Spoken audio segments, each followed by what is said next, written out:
Hey everybody, how is it going? Welcome back to the Rideshare Hub. My name is Dylan. Thank you so much for coming by. Let's hop right in. Here are 11 tricks to increase your Uber and Lyft driver earnings. The first one is using an electric car.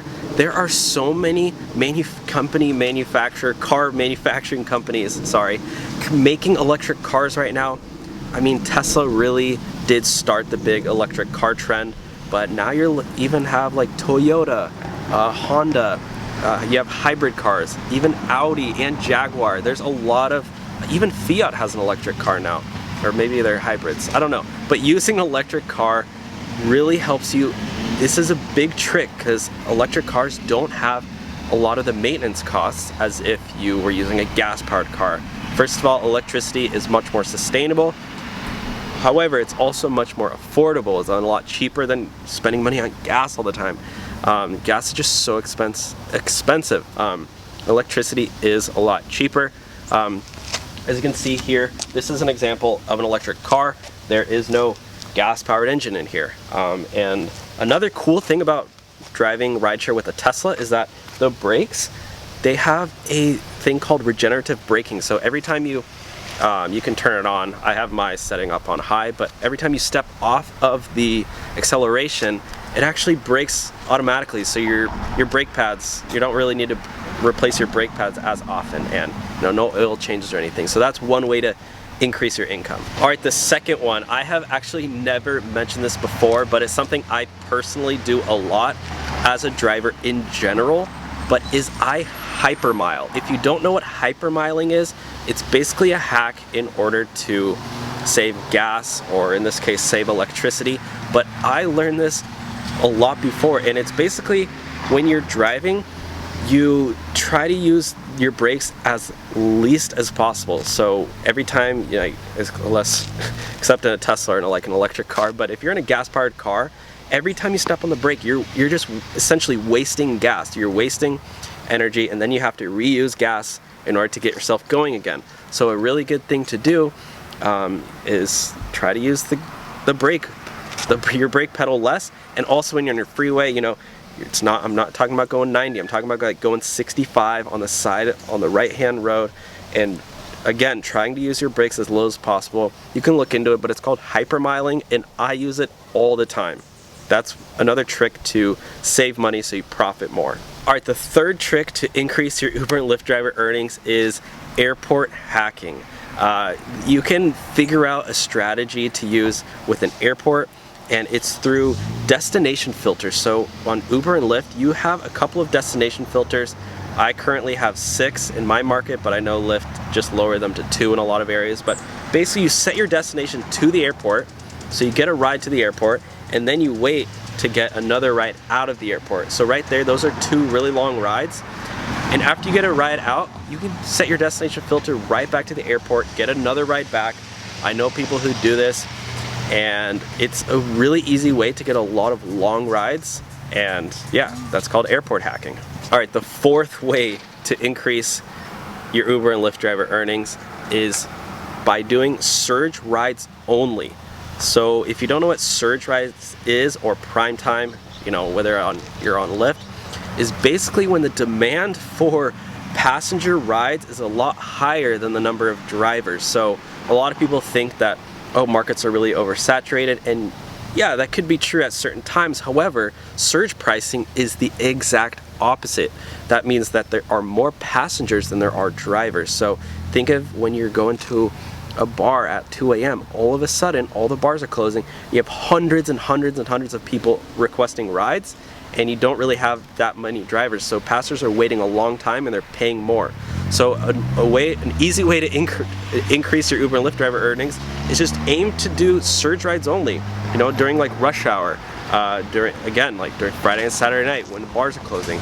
Or you can even, guys, pull up airport schedules at your nearby airport and look at when flights are landing.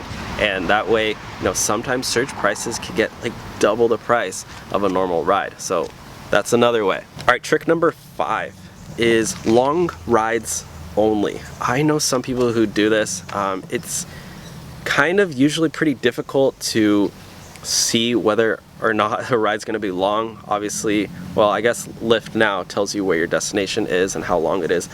But if you try to aim for long rides only, I mean, sometimes this might mean even calling up your passenger on your way there and asking them, hey, how, you know, what is your destination? I have done that before. Usually I do that if I'm running late to something, or if I, let's say, only have an hour to drive and then I have, you know, to do something after. I'll call up my passenger and be like, hey, what's your destination? I just want to make sure I have enough time to get there. But I do know people, you know, I'm not encouraging this behavior, but I do know people who do the exact opposite and call up their passengers and they can tell them where they're going. And also, you can just try to do long rides only. And again, that's like, again, setting your destination, trying to get airport rides and stuff like that. And also positioning yourself in areas where you will get long rides, like not in this middle of downtown, but a little bit farther away so people are going farther anyway. All right, trick number 6. I know people who talk about this a lot, and I guess myself included, but it's called, I don't usually use this terminology, but it's called dead miles. So any mile that you're driving on your car without a passenger is called a dead mile, which means if you're driving to pick up your passenger, you're not getting paid for it, or if you're driving around in between rides, or at the end of the night, let's say you're an hour, 45 minutes, I've ended up like over an hour away from my house at the end of the night, and you know, I need to go home eventually, so I just had to just eat up all those dead miles, and that's just pretty much money you're wasting because, you know, you're putting miles on your car, you're not getting paid for it. So there are little tricks to do in order to avoid dead miles, and again, that's just using destination filters, trying to get paired. Again, you might have to wait a long time to get paired with somebody going in that direction. Doing Uber Pool or Lyft Shared, you're picking up people, dropping somebody off, and then you're picking up people. That way you're not just like dropping somebody off and then driving a long way to get to the next person. The one thing I do really like about Lyft Shared, even though the rates are lower, is that a lot of times you'll just always have passengers in your car, so you're not having any dead miles at all. So that's another way, is having no or as little as dead miles as possible. All right, trick number 7. You guys have heard me talk about this before, but it's with basically these apps that pay Uber and Lyft drivers to sell things to their passengers, or the tablets that you put on the back of your headrest. I'll leave the links in the description below if you guys want to check those out. I won't, you know, get into all of it. I've already made tons of videos on those before, but one of them is called Play Octopus. They send you a free tablet as long as you do 100 rides per month, and yes, you do need to prove it, or else you need to send in your screenshots, or else they won't approve you. So as long as you're doing 100 rides per month and have already completed at least 100 rides, they're just checking to see if you're on track, they'll send you a free tablet to put on the back of your headrest, and your passengers can play games on it, and you can make up to $100 extra per month. And then also another one's called Cargo, pretty similar. Well, I guess they send you a free box, same thing. They're verifying to make sure you're doing your rides. And you sell like little candies and snacks to your passengers, and you get also paid. I know people who make like $300 extra per month with Cargo. So there's a few different ones. I'm not gonna, again, you know, I don't want to spend too much time on this. I'll just leave links in the description below, and you can check those out yourself. All right, trick number 8. This has to do a lot with just being frugal in general, but especially as a rideshare driver, it is super, super tempting, and something that I did a lot when I first started driving is I would buy coffee out a lot and also eat out a lot. Like sometimes I would just wake up super early and start driving, and you know, I didn't eat before I left, and so I would start driving like 7 a.m. and then at like when 9, 10 a.m. comes around, you know, after rush hour ends, I'd be like, dang, I'm super hungry and I want coffee. So I'd go spend like 15 bucks on breakfast and coffee, thinking, oh, you know, I just made 80 bucks, I can afford it. That's a lot of money that's being wasted. So I highly recommend cooking from home, eating at home. You know, you can cook from home and bring snacks and make coffee at home too. And get a little iced coffee bottle, you know.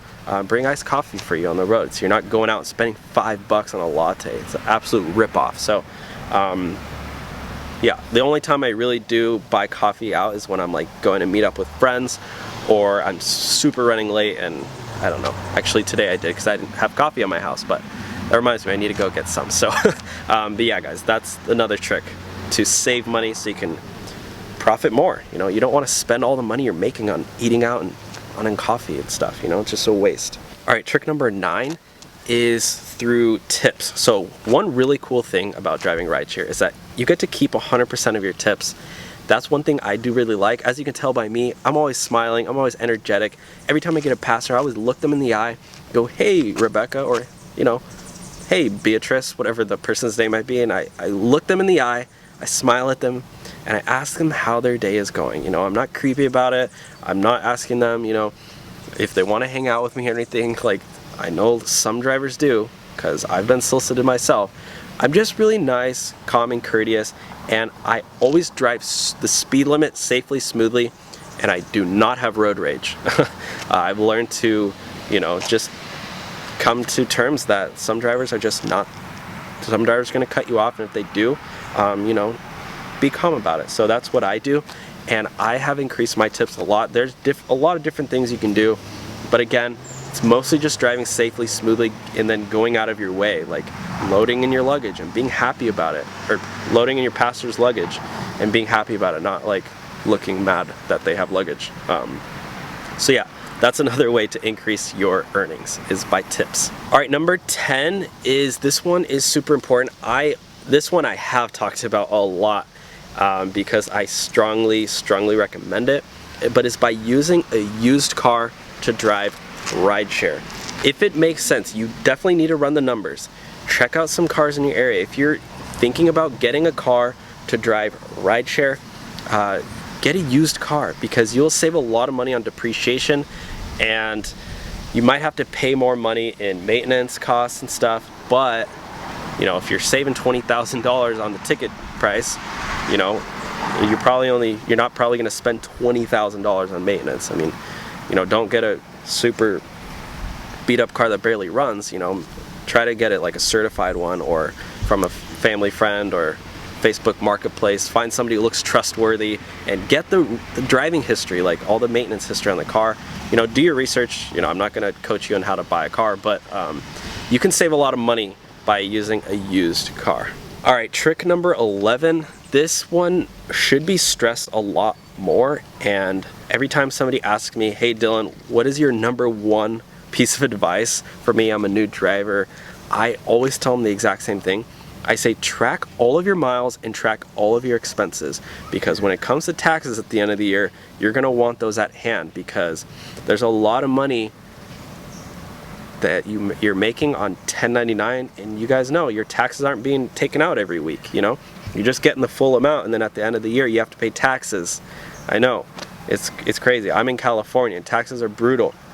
It's crazy. So, but by tracking miles and your expenses, I'm able to put that on when I do my taxes, and I'm able to save money. So I highly recommend it. There's an app called Mile IQ that tracks all your miles, and then also there's another app called QuickBooks, or you can just use like a Word document, or your notes tab, or your notes app on your computer, or an Excel sheet if you like running numbers, and just, you know, every single day before you go driving, log in the miles, and then log in the starting and ending, and every day you drive. You know, it's pretty simple. Or you can download one of those apps. Alright guys, so those were the 11 tricks to increase your Uber and Lyft driver earnings. I unfortunately have to go now, so it was great talking to you guys. Leave the video a big thumbs up if you enjoyed it, and also check out the merch, guys. Merch is on sale right now. If you buy some merch, you can join the Rideshare Hub Club. But anyways guys, I'll talk to y'all later. Bye guys.